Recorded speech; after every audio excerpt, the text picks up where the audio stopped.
This is Dolany TV, ladies and gentlemen. Good afternoon, and welcome back to another edition of Edmonton Oilers Talk.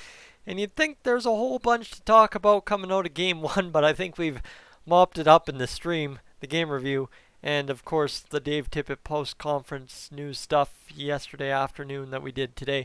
However, the news that we've got to get to is not necessarily the one on Drake Caggiula being suspended a game. We'll get to that on how that affects the Chicago Blackhawks in tomorrow's pregame preview, because obviously we don't know what they're going to do for lines as far as I've read at this point. What I do have to figure out is what the Oilers are going to do for lines in Game 2. And there's something a little suspect in actually what happened yesterday afternoon in Game 1. Is I know earlier before we got underway, right, the training camp lines I was talking is Athanasiou, Sheehan, Archibald, the third or fourth line. What does that make Neil or Kara and Chase on? Are they 4A, 4B, 3A, 3B? What is the deal there? Well, in everything that we got out of Game 1, a hidden detail here is a guy who played 837 on the ice. And that's a tough go for a guy like Andreas Athanasiou, who ended up being traded for 2 second-round picks, if you might remember.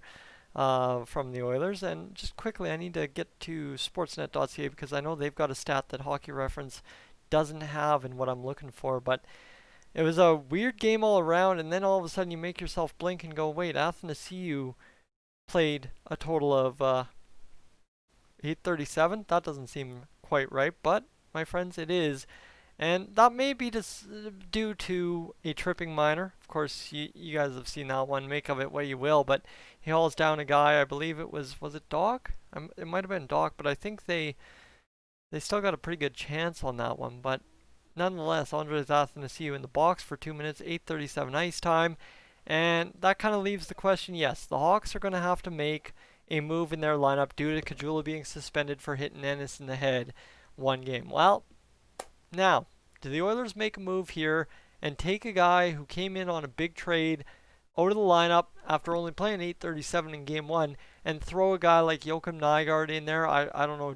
Would you take Tyler Benson? I don't want to start sounding crazy here, but I was all about sounding crazy earlier yesterday, so maybe it's not the worst thing, but right, so do you take a chance on one of the guys that's scratched for us and throw them in there and see what they can do just to give Chicago a different look, right? You know that Chicago's going to give you a different look, so why wouldn't you give Chicago a different look, if you get where I'm going with that, right? There's that opportunity, and I mean, Athanasiou, it's not that he exactly struggled in his ice time for the Oilers yesterday, except for the penalty.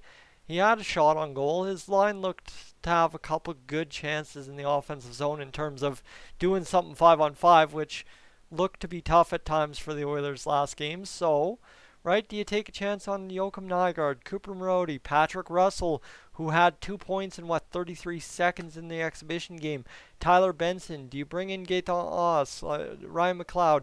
Who do you bring in? I think the favorite to bring in on the left wing with Sheehan and Archibald should and would be Joakim Nygard if you're going to give the Hawks a different look. And the reason I'd say Nygard, not that I just personally have him picked as an X factor if we get that deep, but the reason I'd go with Nygard is simply because of what he does away from the puck, right? With or away from the puck, the guy is capable of drawing penalties at an alarming rate. And I mean, that's an alarmingly good rate, I should say.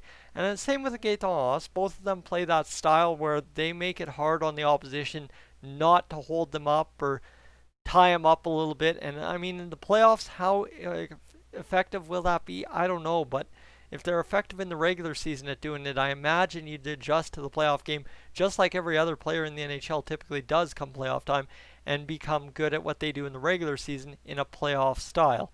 Obviously, takes a couple of mental gymnastics to understand that, I know, but right, if you translate taking penalty or getting penalty calls in the regular season, then you have to grind it out in the playoffs. And what I mean by grind it out, right, if you just used a stick under the arm for a hook, maybe you have to ride that hook a little bit and learn where the boundary is on an embellishment and what is a call, right? Because I think it's a little bit thinner of a line in the playoffs, but if you get that call, as you see with the Oilers power play yesterday, 3 out of 4, not bad. And not that the Oilers need more power plays to score more power play goals, because that was not the problem in game one. I can tell you that much. The issue, though, is the fact if you're going to play a guy for 8 minutes and 37 seconds, I'd rather a guy in Joakim Nygard that's out there normally drawing penalties instead of Andreas Athanasiou, who you're not using his full skill set if you're only putting him out there for 8 minutes and 37 seconds, and of course having him sit in the box for 2. I mean, end of the day, Andreas Athanasiou, probably not the biggest problem the Oilers had in that game. Let's just be fully serious here. Probably not the biggest problem at all, but right is just he's a guy who's got some spotlight on him, and you know what? It's worth taking a look and kind of following up. That's for sure, and that's what good reporters do. And maybe I'm trying to do that right now. Not that I'd ever consider myself a good reporter, because trust me, go back and watch my Lakeland Connect stuff, and you'd see what I get. But obviously, if it's not Joakim Nygard, I think it's got to be Patrick Russell, and if it's not one of those two, it's got to be Tyler Benson. And Tyler Benson, the only reason you'd mention Tyler Benson in a breath to play a playoff game on the left wing is because it's with Sheehan and Archibald. That's the only reason, right? If it was any other line needing a left winger, I would not go with Tyler Benson. But because it's those two and the way they worked those last, 3 games that Benson played with them, that is a perfect fit to get a guy in the lineup. Now, necessarily, we've seen, I thought, you know what, Nugent Hopkins, McDavid, Kassian's a perfect fit. So far through an exhibition game and a playoff game, has not turned out to be exactly what I'd expect. So maybe I'm not the most educated when it comes to finding McDavid line mates, but I'll put it this way. I don't think any Oilers coach or GM so far has been either. So maybe let's not worry about the top line. Maybe let's reunite the Draisaitl, Yamamoto, and Nugent Hopkins line and see what happens. But I don't know. End of the day, right? It's straight up. I think the easiest lineup change to make would be to sub Andreas Athanasiou out. Not because he performed bad. That's not what I'm saying. I'm not saying the guy was so awful we need to take him out. I'm saying if you're not willing to use him, don't have him in there. And it's maybe a little bit indicative of what he is currently as a player, and that's fine, right? We had to try something. We had to do it, and we had to get the first one out of the way. End of the day, no matter how you look at the first game of the playoffs, we had to get it out of the way. We got it out of the way with a loss. That sucks. It does. I'm very upset about it. I know a lot of people are. But at the end of the day, we have to move forward. And this is just one option as you move forward into game 2, is to replace Athanasiou with somebody that's more effective in those bottom 6 roles and see what you can get, right? Joakim Nygard, we know, guys, he can fly with Archibald. And you put those two together, I think you got a little bit of magic happening. And of course, Sheehan winning a face-off once in a while, going 12 for 4 in the face-off dot yesterday afternoon. Good news for us. So there's lots to be considered, I think, right? There's a lot to be considered after game 1. But this is the easy one. Obviously, there's a lot harder questions, like maybe do you play Darnell Nurse and Ethan Bear more than you play Klefbom and Larson? But just to go to the ice time here for a second, that might be a hold up. Wait a minute, because Klefbom played 22-27, and guess what? Ethan Bear played 23-57, and guess what? Darnell Nurse, 25-30. Adam Larson, 17-11. So hold on, Tyson. Yeah. Hold on. Maybe there's something a little bit more to it than you're saying. Maybe we've already found our top D pair for the game. But again, Bear, Nurse, penalty killers as well. So maybe a little bit of difference there on the ice as to why they had so much time. Now, it's going to be absolutely interesting to see what we do going into game 2, I know. But I guess this is where I should turn it over. What do you guys think? What are the easiest fixes here, right? I think Athanasiou out for somebody else is the easiest fix. Straight up, if you know Chicago's giving you a different look, give them a different look.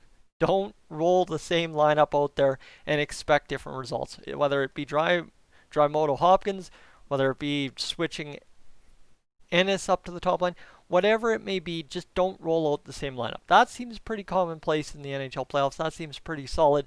I mean, it seemed always to work in NHL 19, 20, and 18 and all the years back, and that just because, right? It's just something different. You don't know how it works. And that sorry to use an EA Sports NHL analogy, but until you try something different, you don't know how it works. obviously. Tyson, we tried that in game 1. Didn't work. You're saying to try something different again and risk it not working? Well, here's the thing. You try something different, the best it can do is work. The worst it can do is not work. And guess what? You still live to see another day in game 3 at bare minimum, and then you have to go win the next 3. However, if the Oilers make the right adjustments, make the easy adjustments, and do the right things, then, you know what? Game 2, 3, 4 are ours. I get to enjoy my day on the golf course on the Saturday now this weekend, and we get to enjoy the fact that come Monday, we'll be in. Actually, I guess it would be come Tuesday. There'd be a break, and it would be Tuesday because the draft lottery phase 2 is on Monday. Come the Tuesday, August 11th, we would be in the first round. Guys, I'm Tyson, this is Stolany TV. Thank you so much for listening this afternoon. It's been a hard past 24 hours here in Oilers land, and I hope you've taken some time, cooled off. I mean, how could you with the heat outside? I'm dying again. That's why I've just been trying to work up the courage to record a video. Here we are doing it. So ladies and gentlemen, enjoy your afternoon. I hope you're listening to me out on the back deck. I need to get out there. I should have been recording this on the back deck. Duh. But I'm Tyson, Stolany TV, up on out of here.